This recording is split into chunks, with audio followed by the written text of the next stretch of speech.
Let's kick it. Mari kita mulai kelas sore kita. Sore hari ini kita mau ngobrol agama dan pencarian eksistensial dari sisi agama. Dan saya berusaha agar setiap agama terwakili sore hari ini. Kalau ada yang belum terwakili, ini buat terutama yang Kristiani, saat untuk meminta maaf ya, masa prapaskah.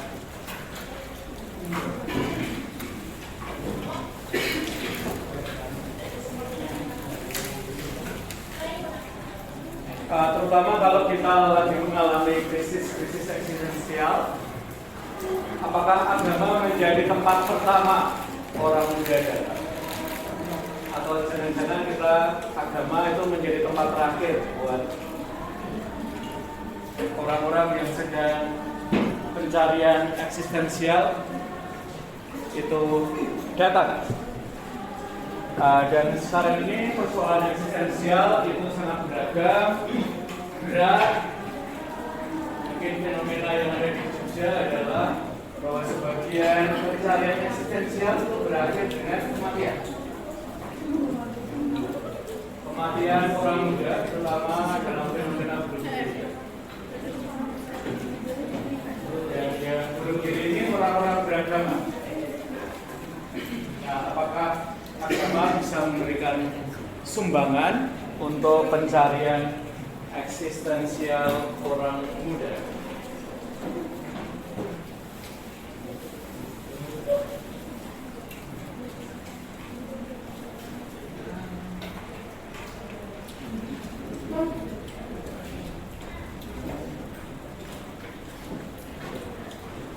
Maka mari kita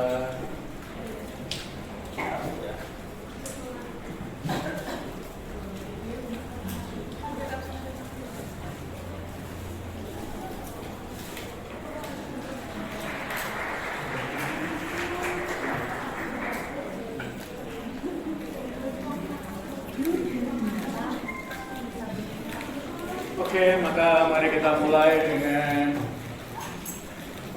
perkara-perkara apa yang kalian masih bisa bicara dengan pemimpin agama kalian.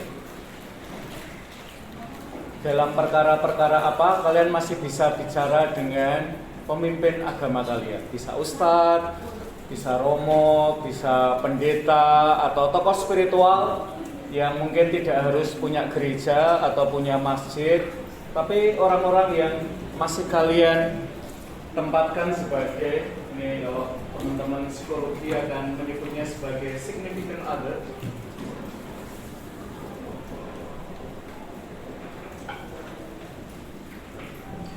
Jadi lian yang signifikan dalam hidup kita. Suatu hari Sabtu saya mau malam mingguan sebenarnya ya. Kayak gini udah agak gelap. Dan tiba-tiba saya itu diberitahu oleh karyawan di pastoran bahwa seseorang mau ketemu saya. Saya membayangkan salah satu dari kalian ya, mahasiswi Sanata Dharma yang mungkin in case of emergency datang pada saya. Maka saya bergegas untuk ketemu orang itu dan by surprise orang itu nggak pernah saya lihat sebelumnya. Lalu saya menyelidiki dong, karena saya mau malam mingguan ya. Saya mau usir orang itu atau saya beri waktu untuk ngobrol dengan saya. Lalu saya tanya, kita pernah ketemu di mana ya? Dan orang muda itu dia bilang, kita pernah ketemu di Facebook. Wow ya, ketemu di Facebook ya. Lalu kamu mau ngapain ketemu saya? Wong kita belum pernah ketemu fisik, ketemu di Facebook, lalu tiba-tiba kamu datang ya. Saya mau pertimbangan romo. Saya malam hari ini bunuh diri, sebaiknya ya atau tidak?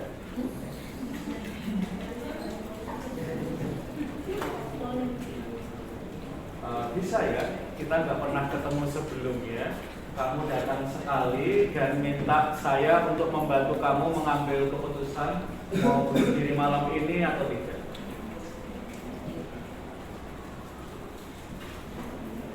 Lalu saya mencoba mengorek-orek. Ternyata seseorang yang cuma ketemu di Facebook bisa menjadi significant other. Dia nggak pernah ketemu saya, ya, ngechat saya aja di Facebook nggak pernah, cuman lihat wajah saya, mungkin pernah lihat quotes saya, ya, baca-baca. Tetapi orang muda ini nggak punya significant other dalam hidup dia sekarang, ya. In a short, anak muda ini udah kerja, terlilit pinjol, dan mau bunuh diri. Lalu saya ajak ngobrol biar dia rileks, dan saya juga rileks tentu, ya, karena dia tidak ada dalam list saya untuk saya temui malam itu. Kamu mau bunuh diri karena pinjol berapa banyak? Lalu orang itu saya terjerat pinjol 15 juta, Rom. Lalu saya langsung challenge karena saya nggak punya waktu banyak dengan dia. Hidup kamu sekarang ini lebih murah daripada 15 juta. 15 juta banyak, Romo, saya tahu. Tapi apakah kamu harganya cuma 15 juta sekarang ini? Kalau diberi tag price, ya, untuk hidup kamu, ya. Dia nggak bisa jawab. Pokoknya saya udah pusing, Romo, nggak bisa mikir. Yang saya pikirkan bunuh diri atau tidak malam hari ini. Lalu saya bilang, pulang aja kamu, ya. Kecuali di jalan kamu berencana bunuh diri, ya.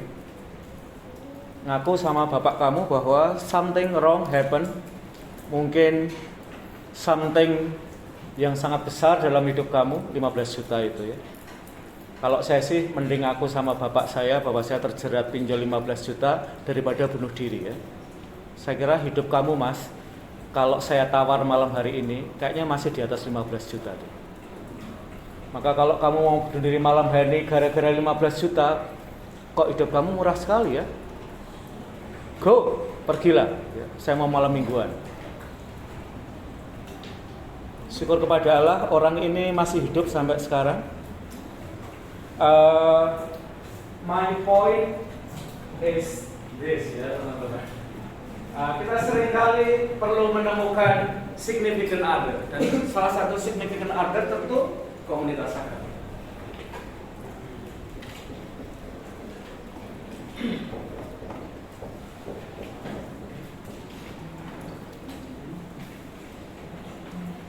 Saya kebetulan suka main sama anak-anak SMA gitu, ya.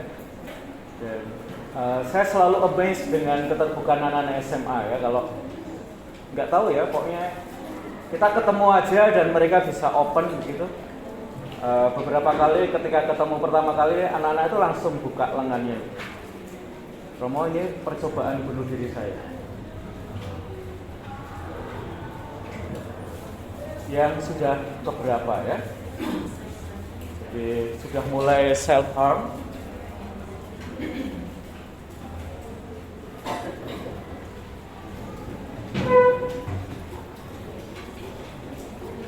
Dan kita biasanya ngobrol, lalu di akhir pertemuan saya biasanya tanya, kamu bisa saya bantu apa, ya, kalau sesuatu itu ada pada saya.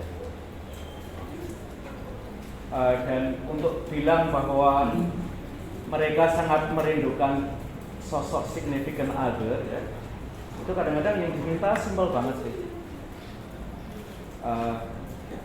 Saya tuh punya papa gitu, cuman kayaknya jadi anak yatim. Saya nggak bisa omong aja. Dan somehow saya ketemu Romo hari ini dan kayaknya saya bisa omong.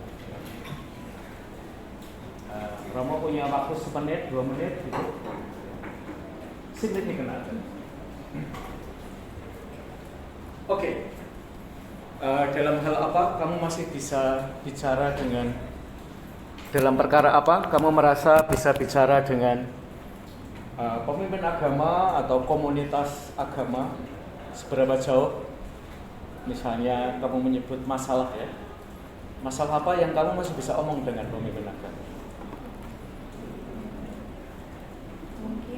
kalau ada permasalahan gitu di keluarga. Oke, permasalahan keluarga. Permasalahan keluarga yang menurut kamu paling berat yang bisa kamu bayangkan apa Mbak? KDRT. Oke, KDRT ya. Jadi entah ayah atau ibu kamu melakukan KDRT terhadap yang lain ya. Oke, yuk. Oke, perhubungan, bullying.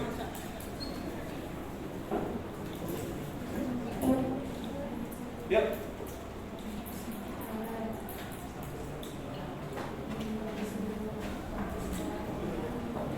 Oke, sekolah lanjut atau tidak? Sekolah atau kerja?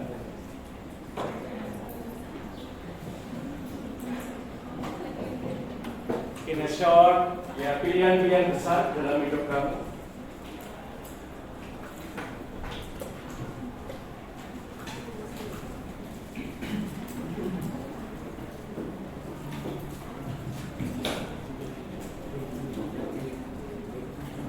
Dalam perkara apa kamu tidak bisa mengatasi sendiri dan kamu butuh significant other dan kamu datang pada orang itu.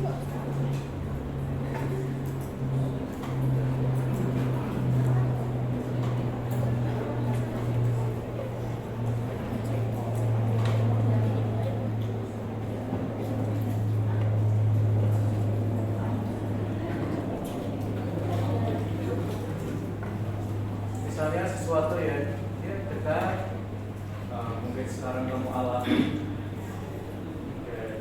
mungkin kelas pendidikan agama ini adalah salah satu ruangnya.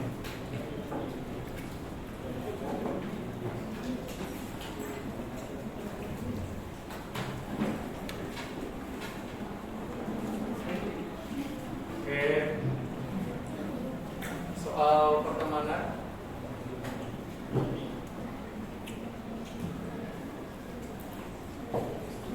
Yuk.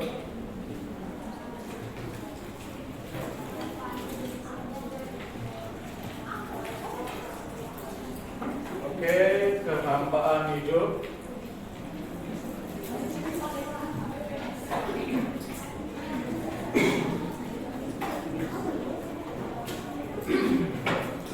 Jadi kayaknya hidup saya ini ada pada titik zero. Kayaknya kalau nggak kembali naik ya, siru. Yuk, suster, masih mau jadi suster atau tidak? Oke, berarti bukan itu ya. Apa suster?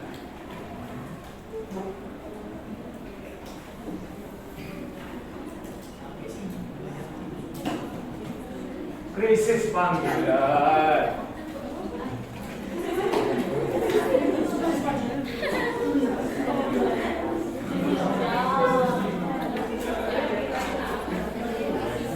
So guys, saya prayer malam hari ini ya.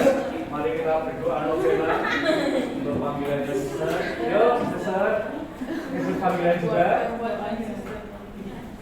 Krisis panggilan juga. Wah, ini baru 2 suster sudah krisis panggilan juga ya. Tidak selalu, tapi benar-benar suster. Yuk. Oke, pergaulan. Yuk lanjut. Lingkungan, misalnya apa Mbak lingkungan?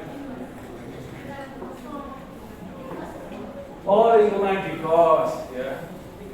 Kos pressure ya. Karena kos.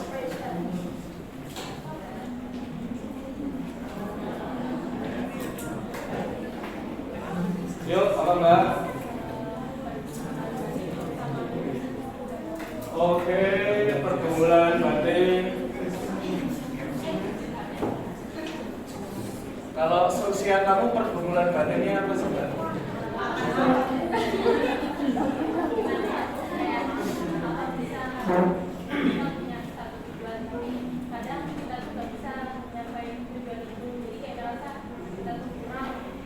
Ya, mungkin kita bisa belajar dari film pulang ya.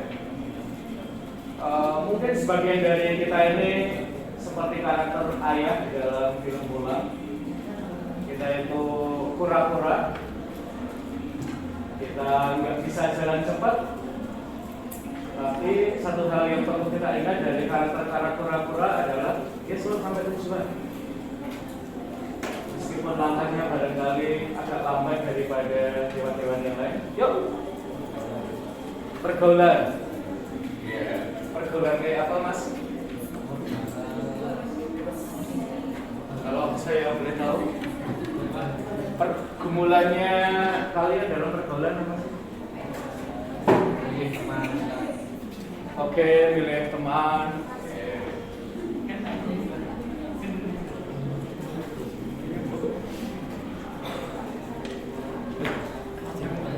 Yuk. Permasalahan keluarga, misalnya.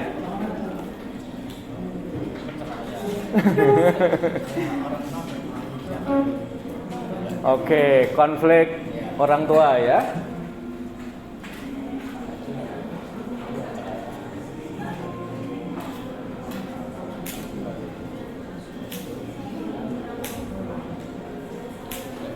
Jadi nggak usah nunggu setelah mati ya untuk mengalami neraka. Keluarga saya sekarang adalah neraka karena bapak ibu saya berantem terus.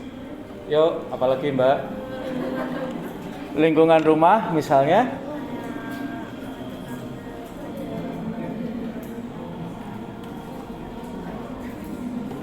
Oke ya, lingkungan sosial, sosial. Yuk. Keterpurukan. Kalau sampai seusia kamu keterpurukannya boleh tahu nggak? Misalnya apa? Biasanya tuh kayak merasa tidak kayak Merasa. Ya, tidak berpatu orang lain misalnya. Oke ya. Semacam self worth. Nanti salah satu tokoh Hindu yang tidak akan saya tayangkan videonya yaitu Pak Chopra. Dia salah satu speaker yang sangat terkenal di kalangan teman-teman Hindu. Itu akan bilang soal inner wealth.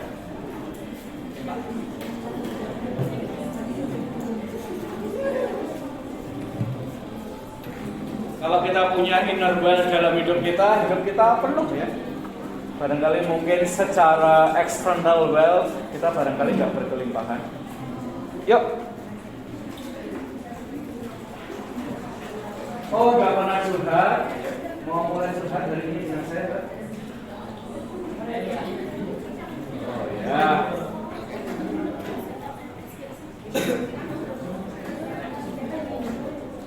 Mungkin nanti lama-lama belajar ya bahwa dunia itu tidak hanya tentang aku dan dunia, tapi juga masih ada ruang di mana orang lain itu juga berada. Yuk, Mbak. Komunitas. Ikut komunitas apa, Mbak? Oh iya, boleh. Berapa jam kira-kira? Boleh mendengarkan? Ya.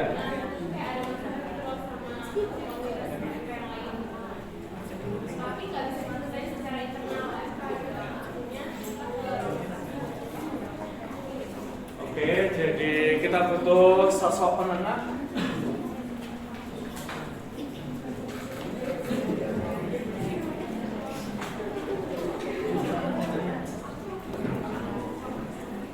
Ketika jadi WR3, saya itu jadi sosok penengah antara BEMU dan DPMU ya. Ini dua organisasi yang kalau ke kantor saya itu nggak pernah mau datang bareng-bareng ya. Jadi pokoknya melihat yang lain sudah nggak kelihatan, baru yang lain muncul ke kantor saya. Maka seru dan selalu kita dapat dua versi cerita yang sama sekali bertolak belakang satu dengan yang lain. Dan kadang-kadang seharian cuma dengerin satu BEMU, satu DPMU, tiba-tiba udah 3:30 sore ya. Saking Mbak.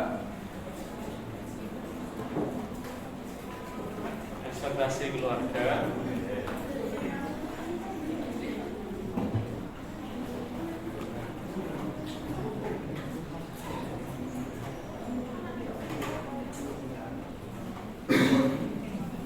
Salah satu yang membuat saya sedih, suatu kali saya diundang oleh komunitas orang muda di Fakultas Ekonomi dan Bisnis. Ini anak-anaknya istimewa, pintar-pintar, berprestasi. Cuman ada satu anak yang mau cerita atau enggak. Akhirnya dia memberanikan diri untuk cerita bahwa dia masih butuh waktu untuk menenangkan diri dia, karena teman sebelah kamarnya itu baru saja bunuh diri. Orang Katolik, tidak hanya orang Katolik, anak Kolese. Anak Kolese itu anak istimewa ya. Sudah Katolik, dididik lebih Katolik lah. Dan dia cerita dengan terbata-bata. Dia butuh waktu untuk mencerna itu. Dia bertanya, seandainya jam itu saya menutup kamar kos temannya, apakah temannya itu masih bisa berselamat? Karena dia mendengar bahwa ada sesuatu di kamar itu, tapi karena dia tidak punya prasangka negatif ya, dia mendiamkan, dan ternyata beberapa menit kemudian temannya sudah meninggal. Dan menjadi lebih berat lagi karena pacarnya mau nyusul begitu. Merasa nggak bisa bantu pacar saya untuk bertahan.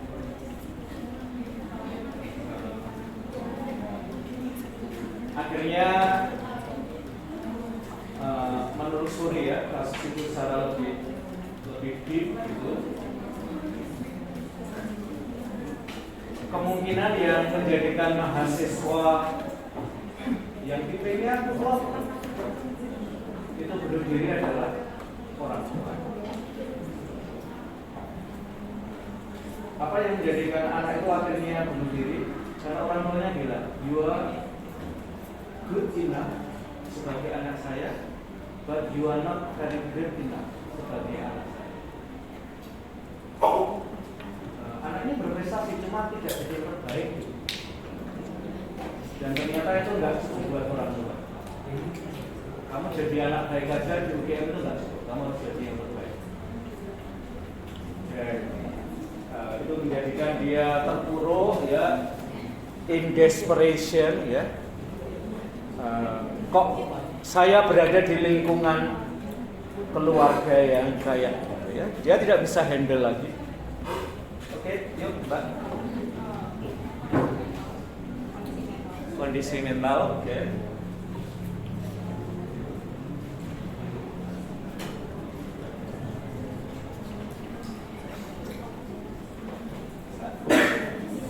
Kita melihat ada banyak yang saya senang bahwa dalam banyak perkara kita masih bisa bicara dengan siapapun sosok dari agama ya.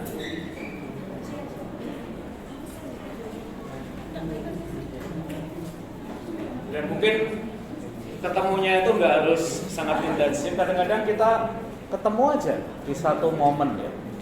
Dan ternyata itu sudah cukup buat pribadi itu untuk merasakan bahwa dia accepted ya, terima, saya masih bisa lanjut dengan hidup saya. Ini ada Mas Alfi ya. Dia juga pernah bertanya ya, Tuhan itu adil nggak sih dengan hidup saya? Dan dia merasa bahwa yang memberi jawaban dia atas pertanyaan itu adalah orang yang dia percaya Tuhan itu ngirim orang ini buat jawab pertanyaan saya. Mari kita dengarkan.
Pernahkah kau terluka tanpa makna dan seakan mengikuti garis yang tak jelas?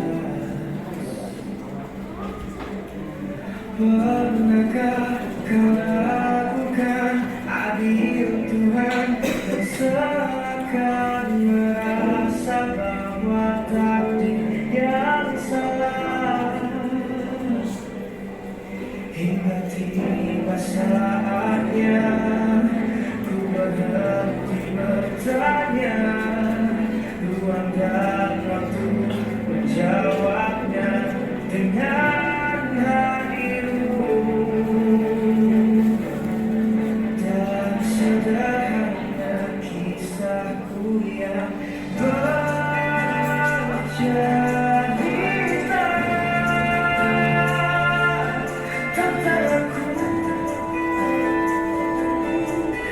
menyerupai senja yang tak telah bersembunyi bertanya,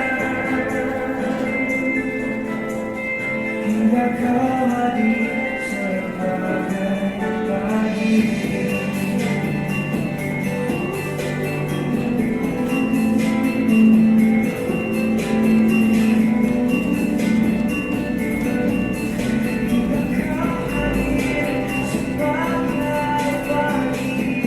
Ini bukan soal cinta, ini tentang bertemunya dua manusia dengan sejuta mimpi, saling menguatkan. Layaknya senja yang mungkin mulai meredah, tapi pagi akan selalu hadir menopangnya. Percayakah kau bahwa kita ada untuk menjadi cerita atas adil Tuhan? Telah tiba saatnya ku berhenti bertanya, luangkan waktu menjawabnya dengan hadirmu. Dan sederhana kisahku yang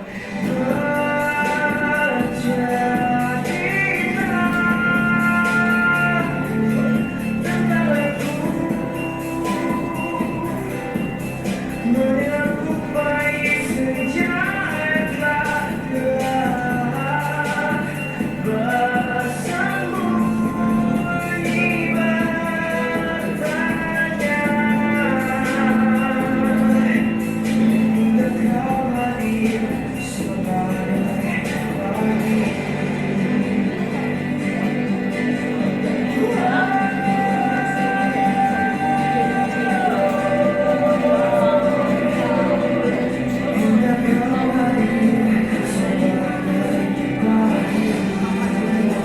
Di atas jalan ini, di hadapan luasnya semesta, kau akan menjadi saksi bahwa saling mencintai. Kamu sadar, ini bukan hanya soal cinta, lebih dari itu. Cerita mimpi yang telah membawa kita ke sini, dan saya ingin memastikan bahwa kamu akan menjadi yang baik. Sendiri Sebagai pagi.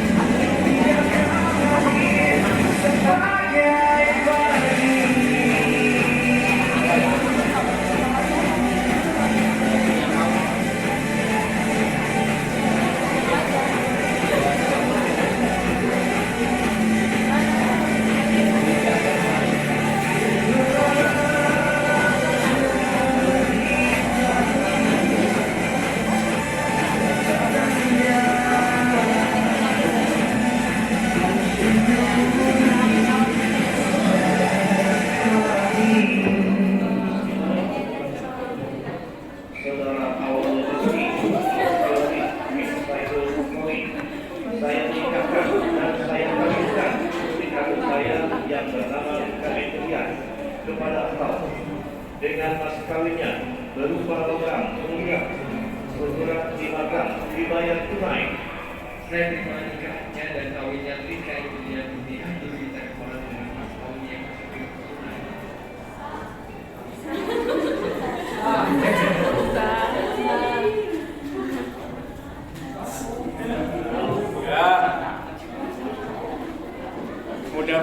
di kelas ini juga kalau kita bilang aku senja, Tuhan paginya ya. Mudah-mudahan. Oke, silahkan dibaca. Ya, yang ini Mbak. Aku ingin jadi piala dalam hidup ayah sebagai pembuktian bahwa dengan profesinya dia bisa membiayai pendidikannya. Oke, yuk lanjut. Dia orang dewasa berkontribusi buat kamu. Banyak hal yang berat begitu dia bertani sama kamu. Oke, lanjut. Kita berempat selalu bersama. Tapi ini benar. Semua anak-anak itu jadi manusia luar biasa. Oke, dari 3 kalimat ini kamu lebih relate ke kalimat yang mana, Mbak? Ya. Yang aku ingin menjadi piala dalam hidup ayah sebagai pembuktian bahwa dengan profesinya dia bisa membiayai pendidikan. Oke, mengapa kalimat itu lebih relate buat kamu? Karena ini cerita ya Romo. Iya.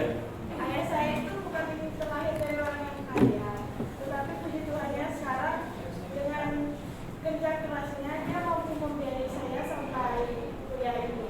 Walaupun dengan banyaknya omongan dari orang selalu ngomong, bisa gak sih si dia ini membiayai anaknya sampai besar sampai dia kuliah. Oke, terima kasih ya. Hari ini kita ada TikToknya ya tentang seorang dosen JGM yang jadi profesor ya. Dia orang pertama yang di desa itu kuliah dan bahkan perjuangannya itu karena dia kuliah, adiknya itu nggak bisa kuliah. Jadi ketika dilantik jadi profesor, dia semacam membuat pernyataan yang segera sangat dekat ya. Sejuta sayang untuknya. Oke, kalimat mana Mbak yang lebih relatable buat kamu? Oke, apa yang menarik buat kamu dari film Mulan?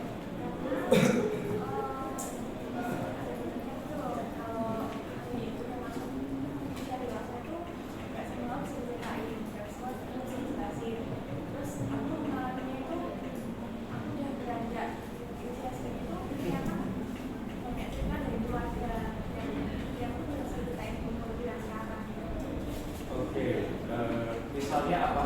Kalau boleh ya, kalau kita boleh tahu.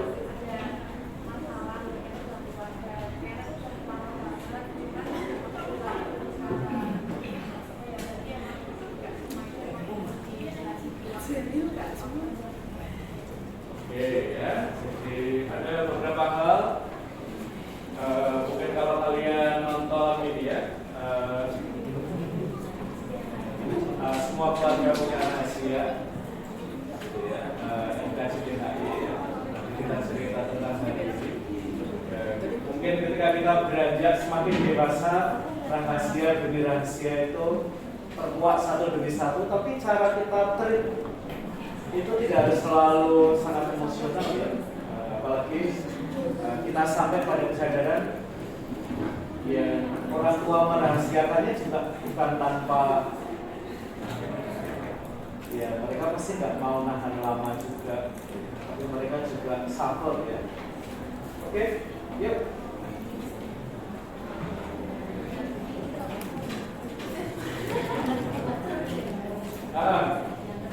Yang kedua, kenapa kamu lebih relatable dengan yang kedua?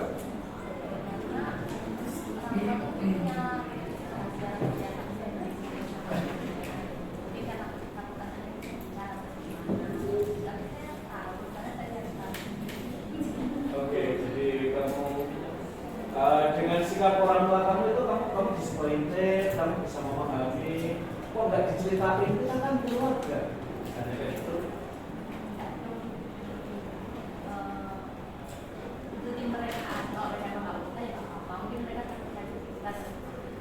Oke, jadi kamu paham dengan keputusan mereka untuk merahasiakan itu dari kamu.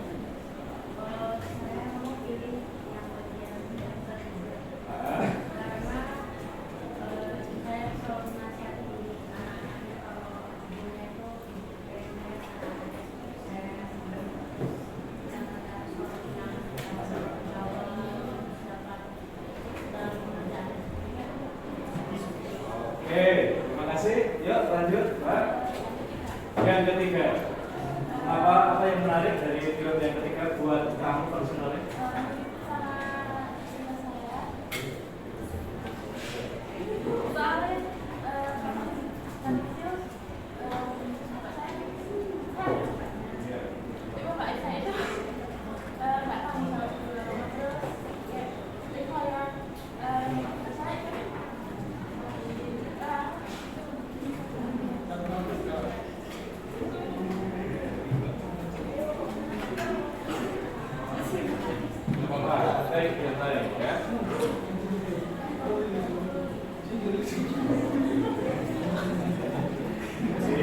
Saya tidak menjawab sehingga saya mengikut.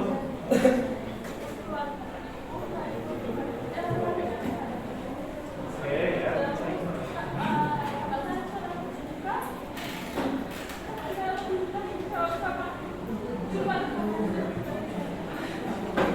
Oke ya.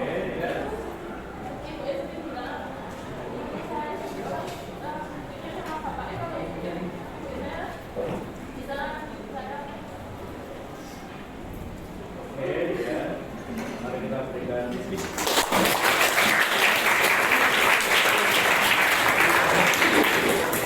Ini struggle keluarga tunggal yang kadang-kadang di media sosial itu cara kita men-treat ya, misalnya janda itu kita sering ngomong peyoratif ya. Janda itu begini, tapi struggle-nya terhadap anak-anaknya kadang-kadang kita nggak appreciate. Oke, silakan. Film pertama.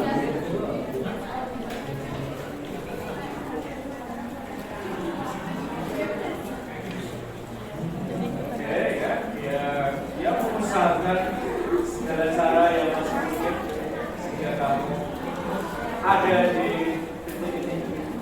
Yuk, lanjut. Film yang kedua.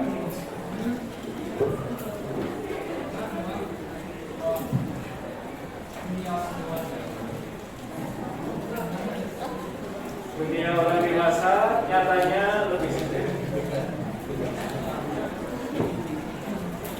Dan kamu sudah sedikit mengalaminya. Oke, ya. Terima kasih teman-teman atas sharing-sharingnya. Tentu kalian yaudah, saya akan memberikan momen buat kalian ya. Kalian boleh mencari teman yang paling dekat dari meja atau yang berdampingan.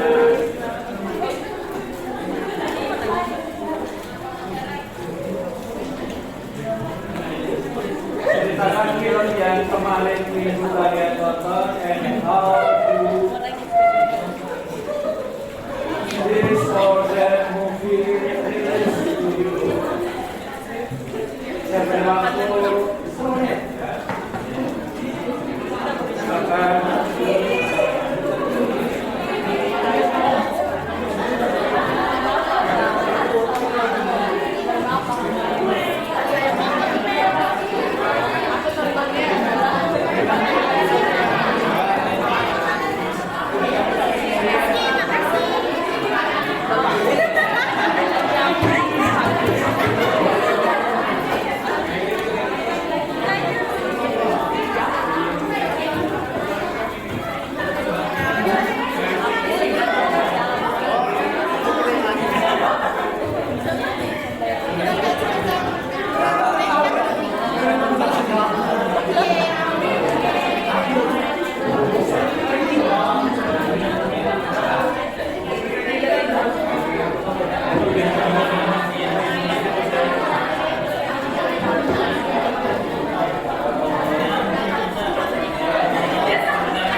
dialihkan pula.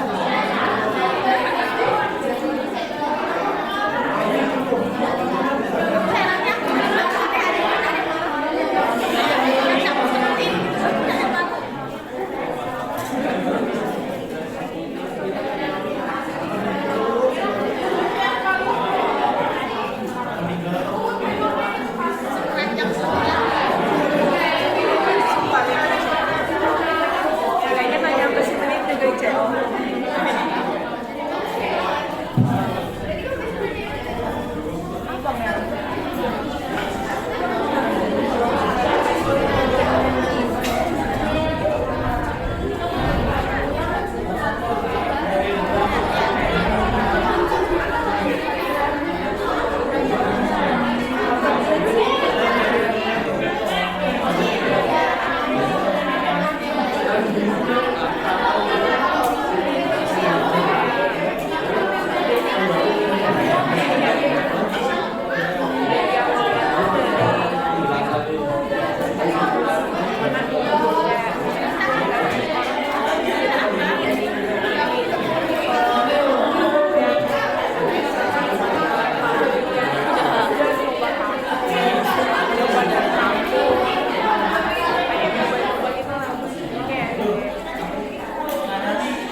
Oke, rekan-rekan, mari kita simpulkan sharing-sharing kalian.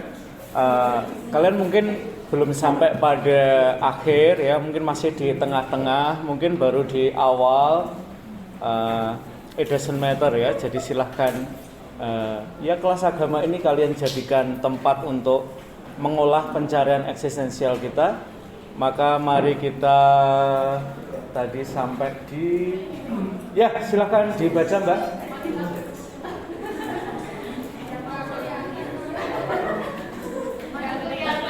Nggak kelihatan. Ya udah, yuk yang sampingnya kelihatan. Yuk kelihatan. Yang mau-maunya direpotin, yang mau-maunya ngeluangin waktu, yang mau-maunya ikut pusing mikirin masalah kita rumah. Ya, yang mau-maunya direpotin, yang mau-maunya ngeluangin waktu, yang mau-maunya ikut pusing mikirin masalah kita, dia rumah. Semester yang lalu saya mendapatkan salah satu kisah dari teman kamu. Nah, kita mau dengerin. Oops.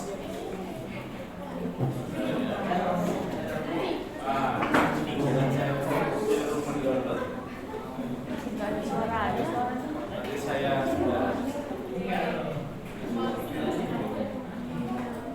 katanya bentuknya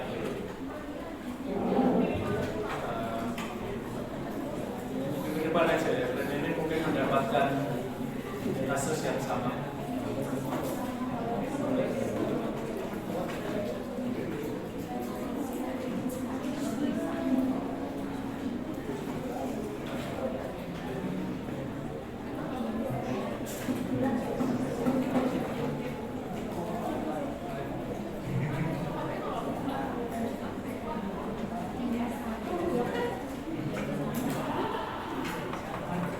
Yuk dibaca.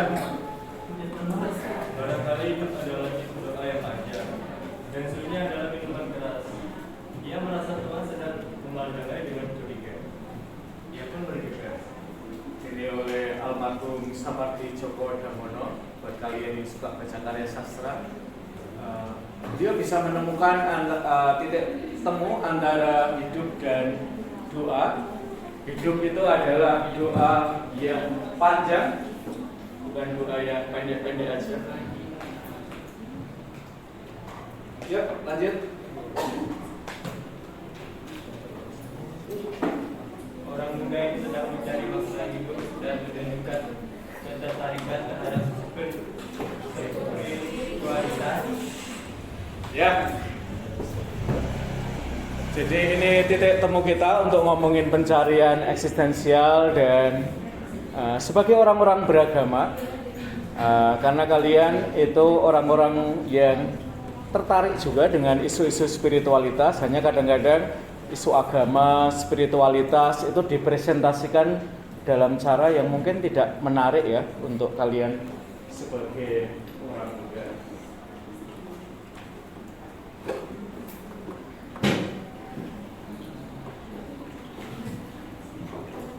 Ya, jangan dilihat bagian yang itu ya.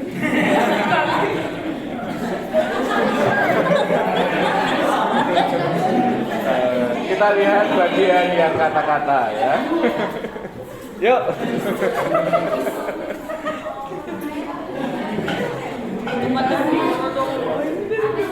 Silahkan dibaca.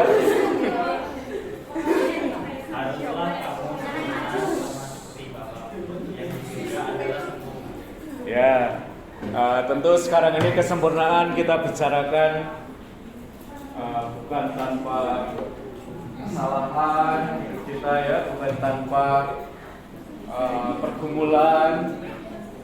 Karena dulu kan kesempurnaan itu selalu kayaknya hidup kita itu tanpa hal-hal yang itu ya. Oke, sekarang siapa yang muslim di kelas ini? Oke, ya. Kita mau mengeksplor, silakan dibaca dulu, Mbak. Selama masa hidup dan berabad-abad setelahnya, Nabi Muhammad SAW telah menjadi suri teladan ideal bagi umat muslim dalam melaksanakan kehendak Allah. Islam memberikan penekanan besar pada tindakan mendorong umat Islam untuk berjuang, berusaha melakukan hal terbaik. Beberapa muslim menyatakan bahwa Muhammad adalah Al-Quran yang hidup, saksi yang tuturan dan perilakunya mengungkapkan kehendak Allah. Ya, buat kamu orang muda zaman now, generasi Z, seberapa penting sih sosok Nabi Muhammad buatmu ya? Apakah seperti yang ditulis oleh ahli Islam ini? Ahli Islam ini istimewanya Kristen, tapi karyanya tentang Islam itu banyak jadi referensi buat teman-teman Muslim. Ini kalau buat kamu sendiri, Mbak, sosok Nabi Muhammad itu punya arti apa sih buat kamu sebagai seorang Muslim muda?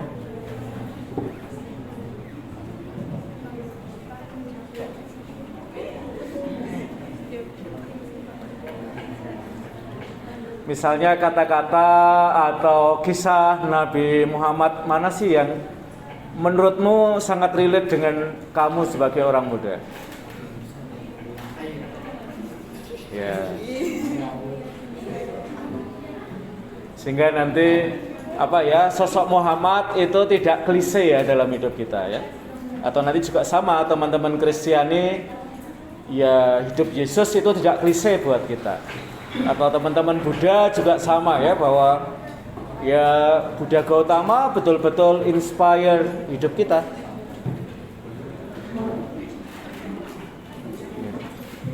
Misalnya kata-kata Nabi Muhammad yang buat kamu berarti melekat.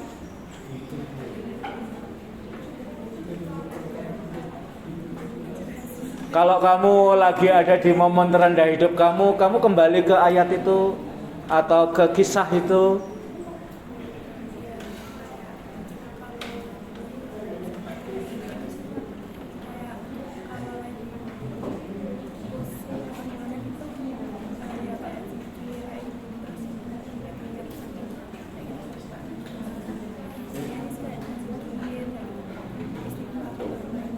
Oke, jadi pada momen-momen terendah hidup saya zikir, saya istighfar, ya, mengingat-ingat kembali sosok Nabi Muhammad yang pernah punya pengalaman jauh lebih berat daripada saya, tapi tidak menyerah. Yuk, yang Muslim lain.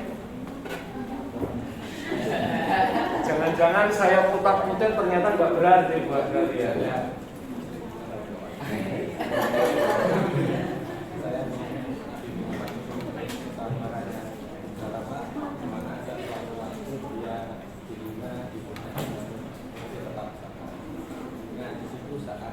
Mungkin saya mengalami masalah, saya hanya ingat kepada beliau.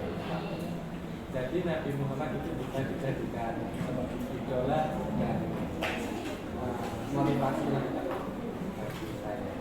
Oke, ya, Nabi Muhammad jadi panutan, jadi idola, terutama kesabarannya. Kesabaran itu sebenarnya adalah kita tuh mau walk extra mile, ya. Biasanya kan kesabaran kita itu setipis tisu, ya. Nabi Muhammad itu kesabarannya jauh lebih tebal daripada tisu, ya. Ya, ketika dia direndahkan, dia masih punya kesabaran gitu, ya. Maka buat kamu, ya, Nabi Muhammad itu adalah suri toladan kesabaran, ya. Kesabaran itu berarti hati kita lebih besar daripada hati kebanyakan orang. Ya. Oke, yuk teman-teman Muslim yang lain. Apa lagi?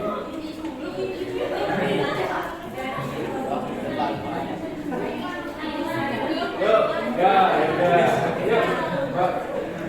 Nabi Muhammad masih punya arti penting nggak sih buat kamu sebagai orang Muslim juga? Ya, arti pentingnya apa Pak buat kamu? Ya, misalnya apa panutan buat kamu? Personally.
Teman-teman Muslim kalau mau buat t-shirt itu pasti Nabi Muhammad, ya. Kursnya Nabi Muhammad. Boleh nggak sih? Buat kursnya Nabi Muhammad jadi kaos. Boleh ya, asal tidak gambar mana sedia, ya.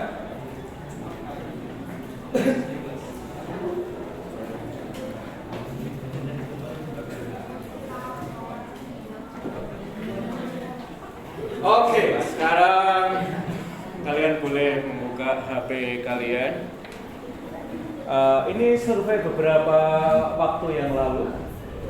Buat orang muda, top influencer, top 5-nya itu nomor 1 Paus Fransiskus. Itu yang paling disenangi oleh orang muda Katolik ya, atau orang muda Kristen. Top number 2 itu penulis dari Brasil, Paulo Coelho. Itu yang novel-novelnya influential buat kalian. Lalu yang ketiga, Dalai Lama, Buddha. Bahkan teman-teman Kristen itu juga banyak yang suka. Ketika ditanya, apa agama saya? Agama saya adalah kebaikan. Atau nanti kalau dalam bahasa Gus Dur juga ya, agama saya adalah kemanusiaan. Sehingga yang ngefans Gus Dur itu tidak hanya teman-teman yang Muslim, tapi teman-teman Katolik, Kristen, agama lain juga itu banyak yang suka. Lalu Sania Mirza, ini tokoh Hindu perempuan. Lalu ada Deepak Chopra yang tadi saya sudah sebut juga, dan yang lain-lain ya. Lalu dari agama Buddha itu ada Thich Nhat Hanh. Thich Nhat Hanh itu kebanyakan kita bicara soal mindfulness.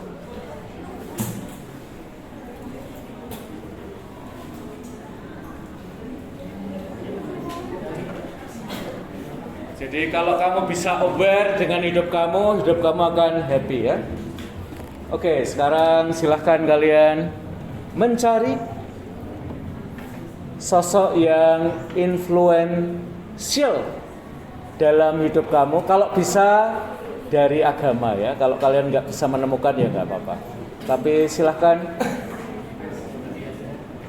Mungkin paling gampang adalah yang seringkali quotes-nya paling sering kamu quotes.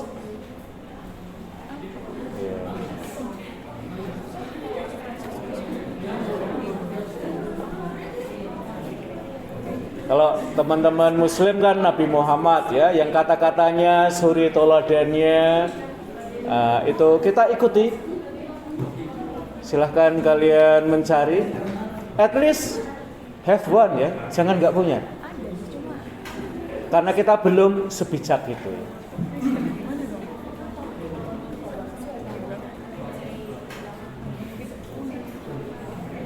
Kalau kamu lagi jatuh dalam hidupmu, gegara kamu kembali ke tokoh itu, kamu berani untuk berdiri lagi. Nah, sosok influencer itu kayak gitu.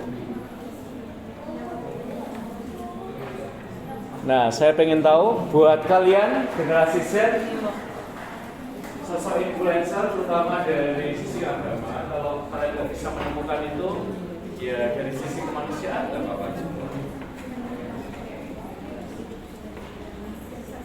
Misalnya Paulo Coelho ya, saya termasuk ngefans dengan dia. Salah satu yang suka saya kutip itu adalah kalau menikahkan orang,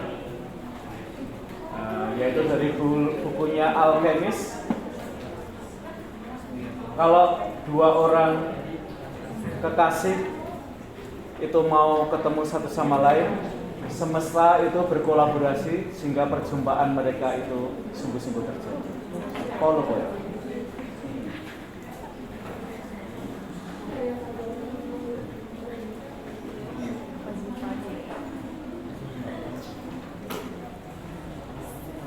Silakan cari, kita akan mulai dari belakang.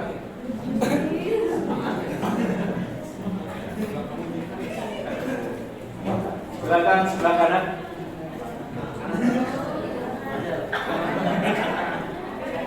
Kanan saya ya.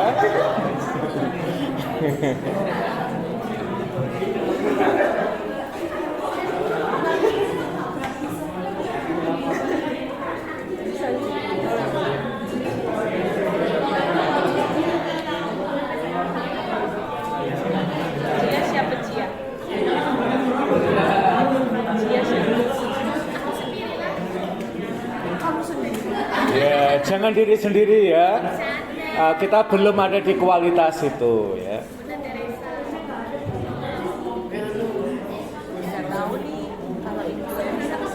Kalau kita kena masalah, kalau inspiratornya kita sendiri, kita bisa crash ya.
Misalnya yang saya baca minggu ini ya adalah Paus Fransiskus, yaitu beliau mengatakan kita harus berani keluar dari batas-batas aman kita, karena Yesus itu senantiasa meminta kita untuk pergi ke tempat yang lebih dalam. Karena kita suka ada di batas-batas aman kita aja gitu ya. Kita jarang-jarang mau mempush diri ya ke ruang yang tidak memberikan kita rasa aman. Ya. Oke, yuk mulai. Siapa? Sekarang.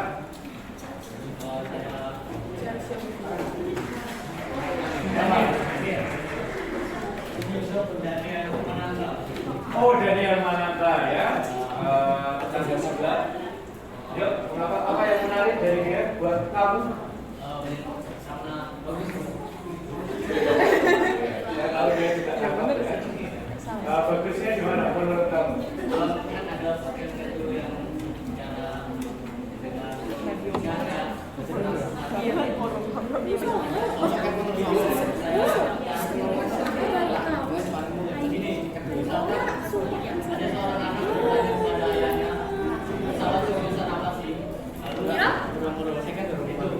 dia menuju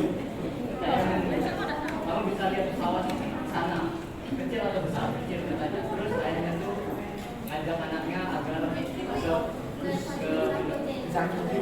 bandara terus kamu bisa lihat kalau pesawat tuh besar atau kecil besar terus ya begitu juga dengan hubunganmu dengan Tuhan apabila hubunganmu jauh dengan Tuhan maka kita menganggap Tuhan itu nggak penting gitu atau jauh atau kecil hanya bagian kecil tapi kalau dengan Tuhan itu maka Tuhan sekarang bisa terus mengatur yang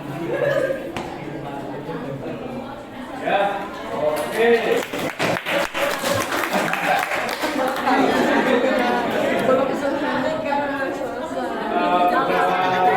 Teman-teman ada sebuah buku yang sangat populer. Mungkin di Indonesia nggak terlalu populer, tapi di Amerika populer, yaitu How Big Is Your God? Tuhan itu sebesar apa? Jadi mungkin Daniel Mananta mengambil inspirasi dari itu. Kalau hubungan kamu dengan Tuhan dengan kamu jauh ya Tuhan itu kecil aja, dia bukan sesuatu yang penting dalam hidup kamu. Sementara kalau kamu punya kedekatan dengan dia, ya dia sesuatu besar. Oke, thank you. Yuk, next.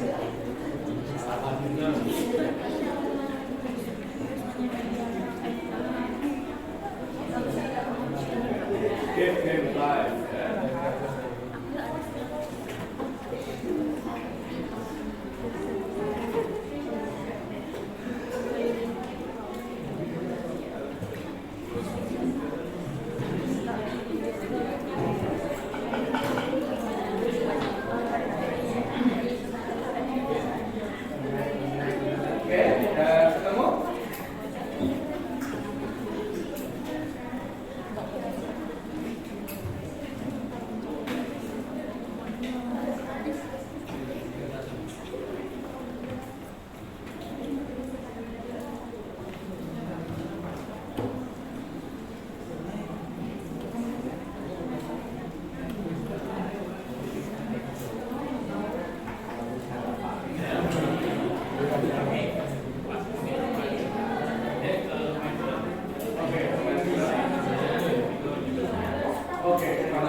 Vino G. Bastian, Dia barangkali mirip dengan sebagian dari kita yang tidak terlalu relate dengan agama manapun ya.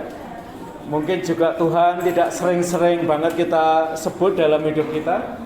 Hanya waktu itu dia sakit dan Marsa Timothy ya bilang pada dia, baiklah kamu bilang pada Tuhan. Itu menjadi momen religious conversion buat dia. Jarang dia lakukan, tetapi menjadi salah satu momen di mana nama Tuhan itu disebut dalam hidup. Yuk, lanjut. Mongol. Apa yang menarik dari pemician Mongol?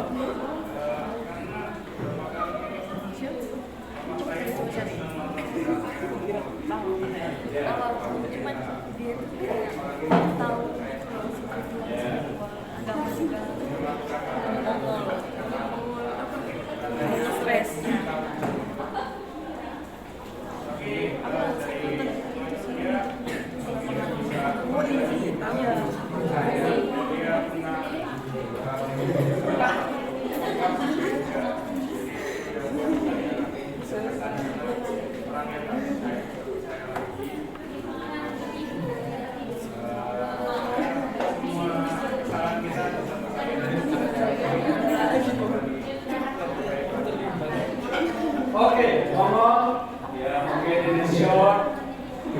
Jangan pernah menutup ruang bagi Tuhan.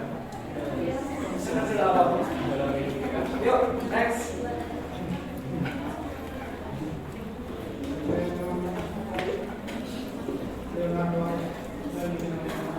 Oke, nama sosok itu yang kamu pilih?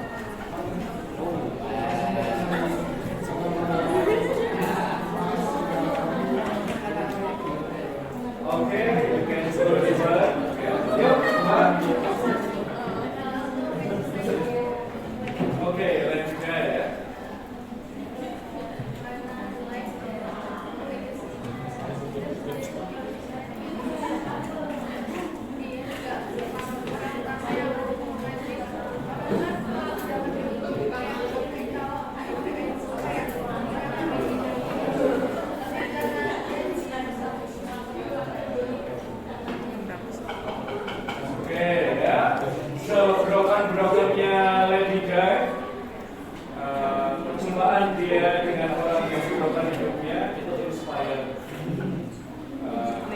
Perjumpaan ya, tapi miliaran warga dunia. Jadi meskipun pada akhir orang katakan hidup dia tragis ya, tapi yang dikenal orang itu adalah salah satu momennya adalah dia salah satu momen itu dia punya keberanian untuk menyapa penderitaan. Oke.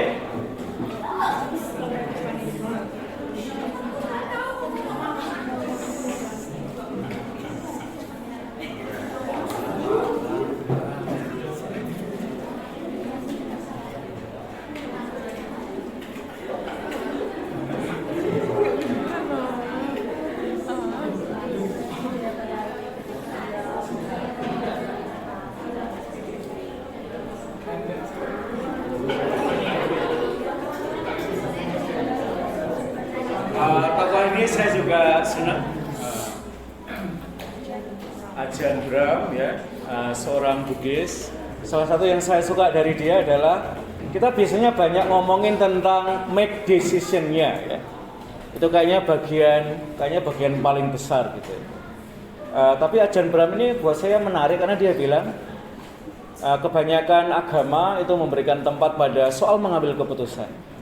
Nah, Buddha itu justru memberikan tempat yang istimewa pada menjadikan keputusan yang sudah kita buat itu work ya. Itu jalan untuk hidup kita.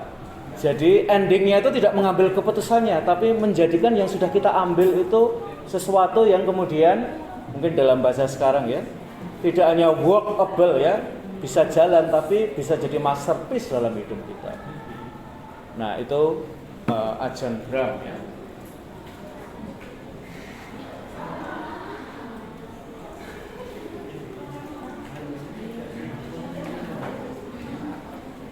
Lalu kalau mau mencari dari Paus Fransiskus, ini juga biasanya menjadi manusiawi dan menjadi kudus itu kayak ada di dua kotak ruang yang beda ya.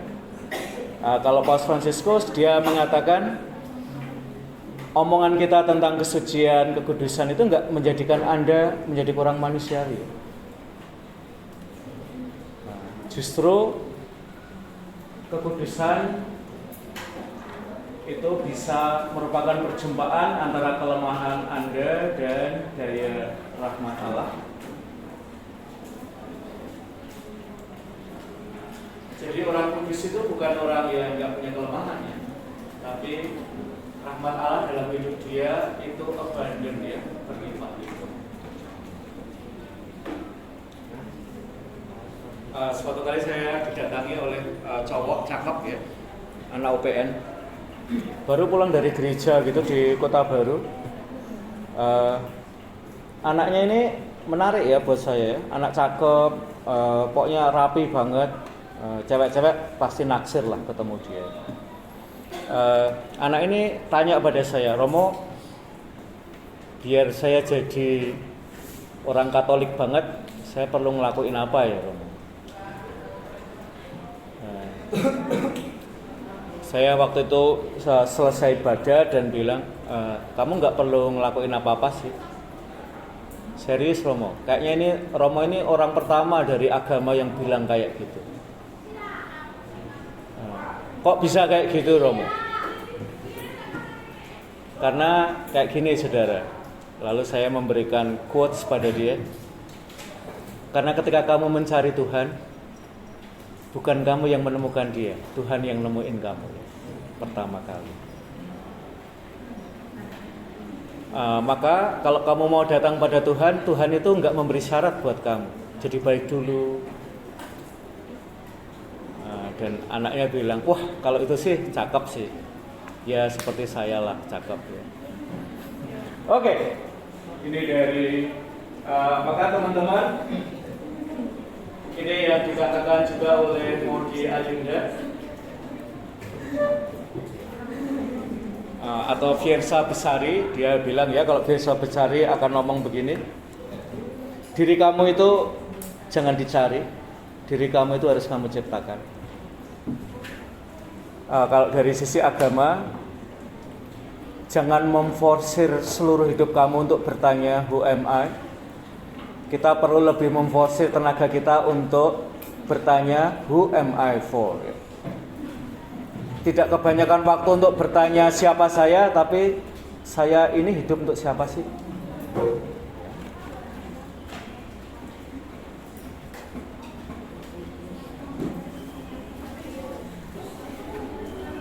Oke, yang ini silahkan baca, Mbak.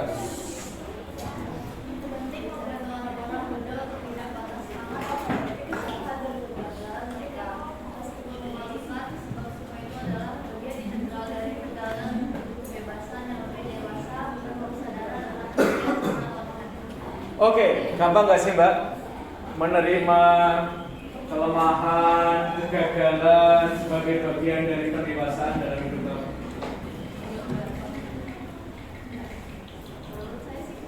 Enggak mudah atau enggak? Oh, enggak mudah. Mengapa enggak mudah, Mbak?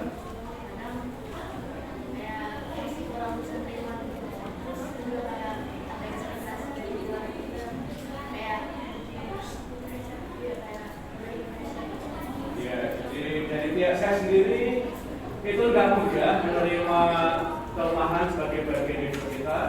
Mungkin nggak lebih mudah karena social pressure ya, yang minta kita itu jadi sosok yang bagus. Oke Mbak, gampang tidak?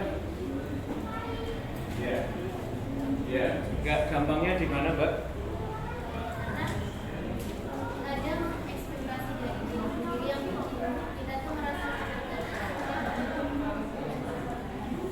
Oke, jadi saya seringkali punya over expectation.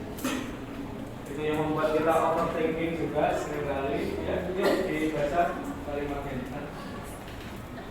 Berarti setiap orang muda baru kita pandang sebagai tanah yang pembawa bumi-bumi hidup yang di hadapannya. Kita harus menanggalkan kasut agar dapat mendekati dan mendalami misteri. Oke. Lanjut. Ini tentu tidak hanya gereja, tapi komunitas-komunitas agama. Ya.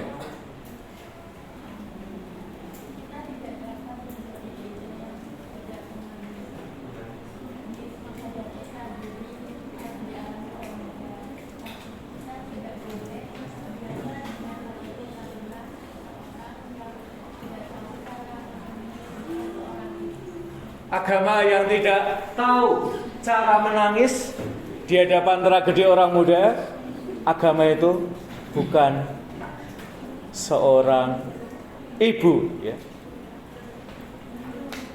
Dan sayangnya agama seringkali omong dosa kalau ketemu orang muda, ya. Lihat aja di media sosial, ya. Pakaian kebuka sedikit langsung diberikan kutipan-kutipan kitab suci, ya. Jadi sayangnya agama itu senang banget membuat judgement terhadap hidup kalian. Boro-boro mau nangis dengan tragedi kalian, ya. Salahmu sih, ya. Maka teman-teman, untuk mengakhiri kelas kita sore hari ini,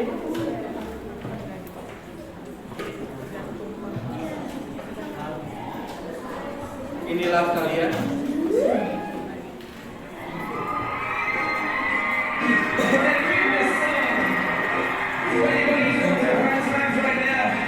Buat kalian yang lagi ada momen-momen terendah hidup kalian susah.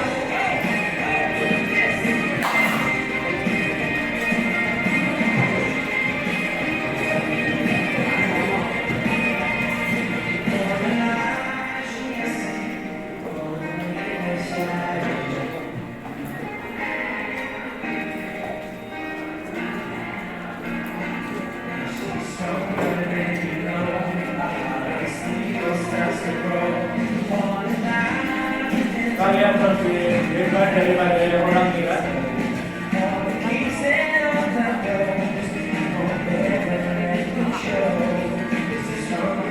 Nah, hati orang muda itu terbuat dari baja, gak mudah pecah.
Kalimat terakhir saya hari ini, jatuh itu cara superhero belajar terbang.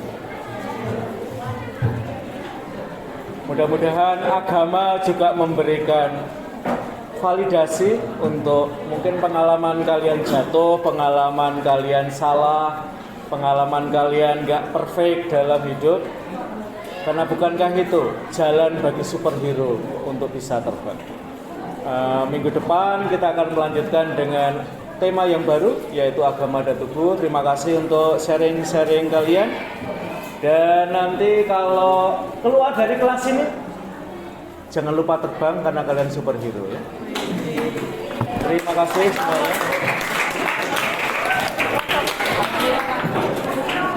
Yuk.